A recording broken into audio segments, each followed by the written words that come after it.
My name is Melissa Miller. I'm senior producer at 2K working on Duke Nukem Forever. I think that Duke has a lot going for it that a lot of the current games, like, yeah, there's definitely been an evolution in the first-person shooter genre since Duke 3D came out. But at the same time, like, a lot of where it's gone has been, you know, people and development teams who are trying to achieve a more mature tone, which is awesome. I worked on the Bioshock 1 and 2. Like, I get that, and I think that that's awesome that there are people out there trying to raise the quality level like that of just games in general. But there is something to be said for a game that sole purpose is just absolutely to have fun. And it's not about, you know, trying to prove some kind of innovation, you know, to stand out from the crowd. It's just, no, this is just fun. And that's the end of it.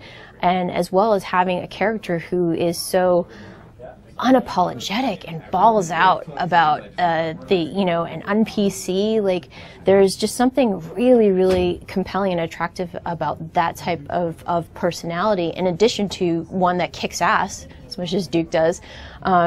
So that, you know, it's just this combination of even though Duke is this character, you know, who in video games years is very old, he feels fresh and new because there's just nothing like that out right now. In addition to the gameplay, which has so much variations. When was the last time you played a first-person shooter that had puzzles? You know. And Duke doesn't just have puzzles. Duke has all, like, driving and machine guns and everything, and there's just so much about it in addition to the humor and the larger-than-life personality of Duke. Vegas is the perfect environment for that because, you know, this is where big-name people, like, come and just, you know, live this life of luxury, and, you know, him. You know, basically leveraging his popularity for having saved the Earth into becoming a successful businessman with multiple franchises. Like, that's pretty funny in and of itself.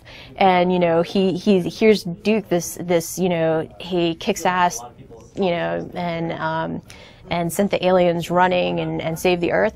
But yes, he's got Duke Burger, and yes, he's got the Lady Killer Casino, and like that type of stuff is cool. And I think, like, Vegas is kind of the perfect environment for that.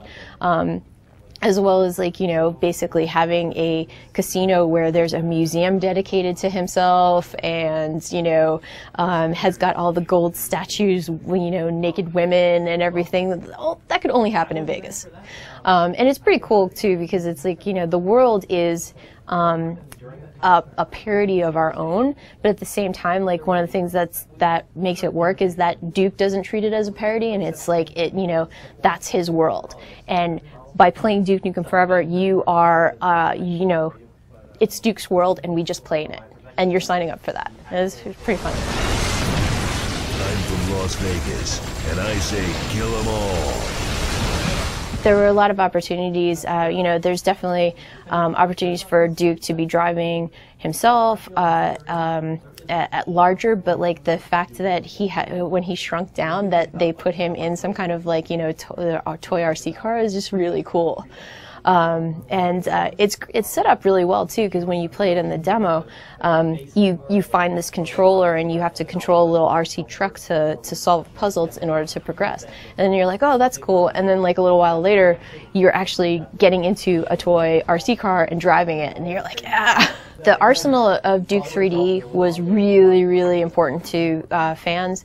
And even playing in the demo today, you can see a lot of old fan favorites. You've got the pistol, you've got the Ripper, the shotgun, personal favorite, and you've got the Devastator.